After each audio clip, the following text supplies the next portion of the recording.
Hello everybody, welcome to another video. My name is Infiniti, and if you don't know, I'm the face, the voice, and the hands behind all the content here under Infiniti Crafting Co. and behind the website InfinitiCraftingCompany.com. Today is Channel Chat 123, aka Vlogmas Day 6. We're hanging in there.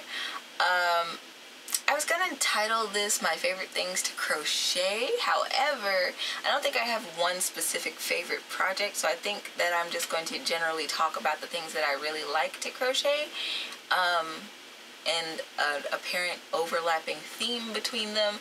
And then this kind of lends to another topic, so I'm going to make this a two-part thing. And so Monday I will be talking about what I like to design, because they're kind of the same. For those of you guys who don't know, I both knit and crochet, so it's going to have a lot of crisscrossing here. But anyway, like I said last night, I got a call back Thursday from the oral surgeon, and I was so happy. I could have cried, because this has been an ongoing battle since I fell last September. And so, you know, we're nearing up on the 1-year anniversary of me eating concrete, unfortunately, and breaking a tooth in the front of my face. So, you know, I've been trying to battle out getting a referral since last October, and I finally got one in February.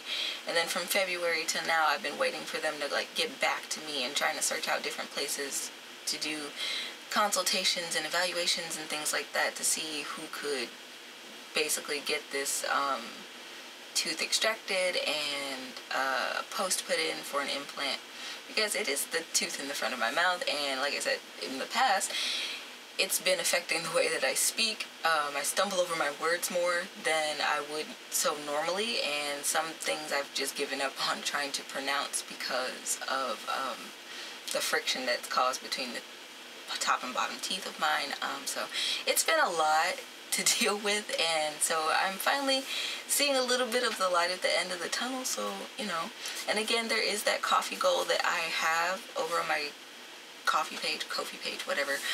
So if you want to help, you know, push the cause along, I know it's going to run me $5 grand to get this fixed, and right now I have, what, 9% of that goal, so it would mean the world to me if you could help me do that. It's always linked in the description box of my videos if you wanted to do that. So yeah, that's my bit of good news. It's amazing how one phone call can just, even a missed phone call can make your whole week. But anyway, that aside, I made some progress yesterday on my water bottle holder. So I told you guys I started one in red and black, and I showed off a little bit yesterday. I've been staying up late here lately. I think it's the last minute crunch of being able to just stay up late without consequence for the most part, before school starts, and I have to do school things. So, you know, I'm enjoying it while it lasts. I got like 2 weeks left, so, you know, might as well make the most of it. So the body part is almost done. I'm in the 5th patch of my color changing round, so after this black section, I'll do another section of red, and I'm thinking I might do the border stitching in black just for that contrast, because I'm really liking the dark part of this. So then I'll get to venture off into the strap. I only have one patch left, I think. Yeah, so I only have one of these little not rectangles, squares left. There we go. I know my shapes. I only have one left, so you know, I don't know when I'm gonna get around to ordering more of these. I need to, but you know, that's on the back burner for now. But I think this will look really nice, the black and gold against the red and black, when I'm done with it. And there is a pot for the day, so if you want to see that and hear me talk about it a little bit, stick around to the end of this video so I can show it off. And of course it will be available in the shop once this video is over. I need to start linking them directly in the comment section, perhaps, or in the description box, or both, so you guys can go directly to it and check out the pictures and whatnot. So I'm going to try to remember to do that while I'm editing. So, my favorite things to crochet. I think when I did Vlogmas 3 years ago, I was asked the same thing, and I don't remember what my response was then, but now I still couldn't answer that question. I don't know if I answered it the first time. So, you know, I think there are a series of things that just catch my fancy and I will like hyperfixate on and serial make, and then I'll move on to something else. So like with the bookmarks, you know, I'll make a couple of them and then I'll decide that I am in love with them and I will make more of them in more colors and such. And then, or things like this where I can do a lot of color work.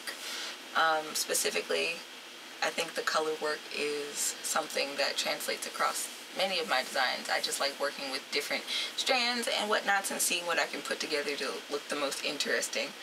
So I don't think it's any project in particular that just, you know, keeps the Crojo going. I think it's more so the ability to put together a bunch of weird stuff and make it work out.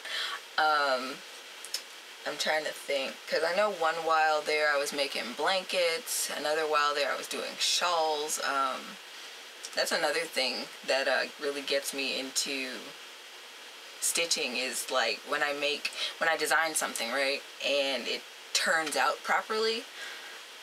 I don't want to call it a high, but it's a high that I enjoy, and so I feel compelled to make it over and over again and, you know, really see what color combinations and different yarns will do for the design. And that's how a lot of my pattern testing happens. Just that I sit back and I serial make things and, you know, make sure the math is mathing, basically. Which is gratifying in itself. There's nothing quite like your math aligning like it's supposed to. So yeah, you know, it's not just like I make something and it's hot off the presses or anything, but I actually take a lot of time to make and remake and whatnot to make sure stuff is accurate before I put it out in a PDF or something to put in my shop or put out for free or something.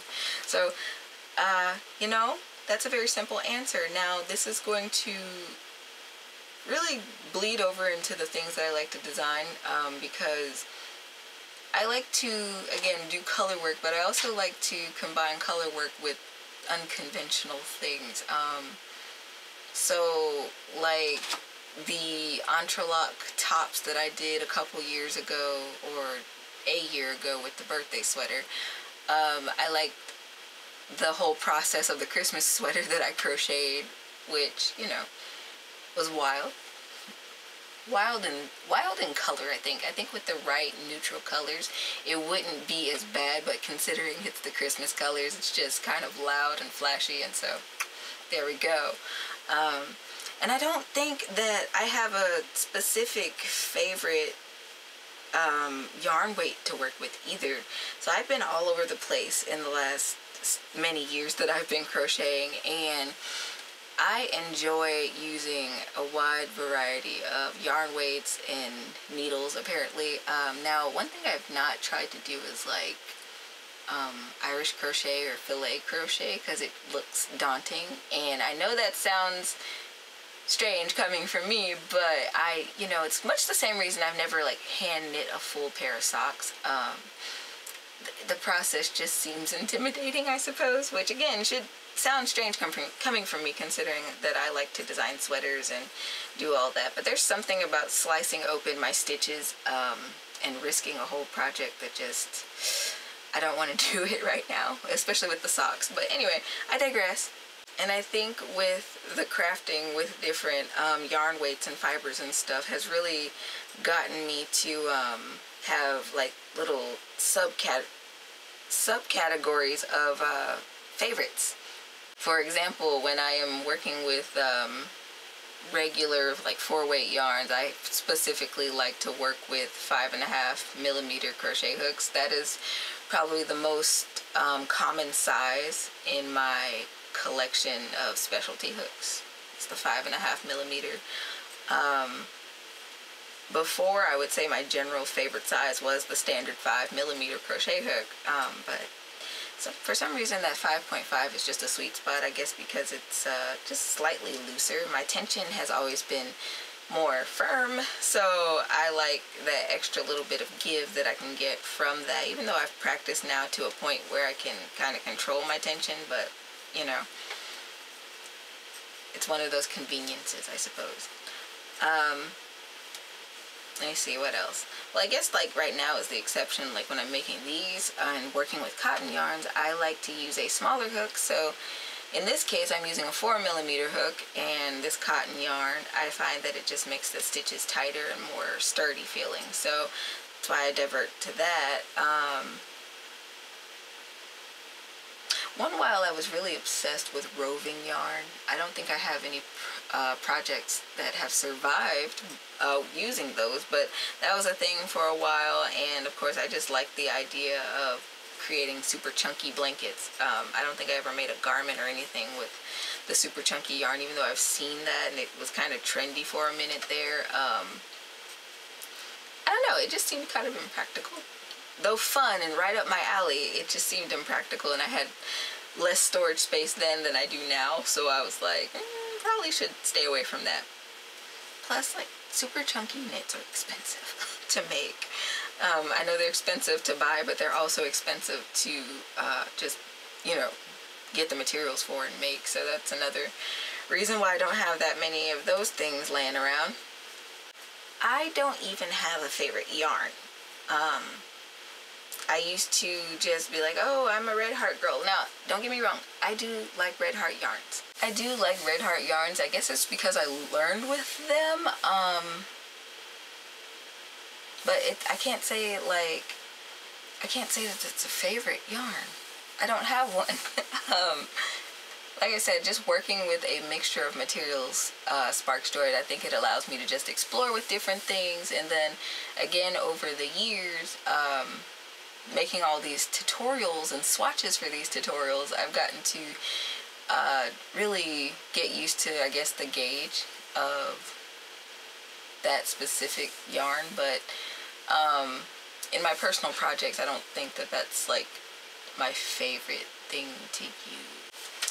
So also, being that I enjoy color in my work more so than my wardrobe, I like to use a bunch of variegated yarns. So behind me I know that there's a bunch of variegated yarns, but then over there in the corner of this neutrals color shelf, I have variegated yarns at the bottom because they started taking over. So yeah, there's the complicated but not so complicated answer to that question. I don't have a favorite thing that I like to crochet. It really depends on what I'm feeling at the moment and what I'm inspired by most, if a pattern turned out right, or just the simple color choice thing. I'm also guessing that you guys kind of liked the later upload for the channel chat that I did yesterday, so I think I'm going to keep at that.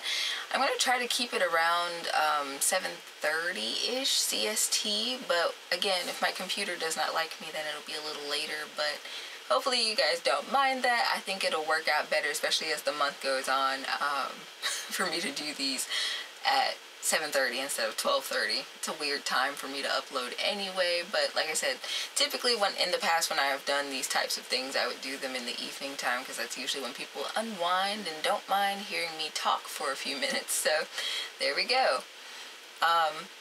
I'm going to show you guys the pot of the day. Her name is Cassie, and she is actually one of my Notion trays. Or, well, not trays, she's one of my Notion dishes. So I have a series of little pieces to accompany some of the larger pieces and bases, mostly through coloration or theme, right? And this is one of them. I think this is probably only the second one that I've shown off, but she's a little bowl. She's like 4.5 inches across and 2 inches tall, and I'm going to pop a picture up, but I use her for stitch markers.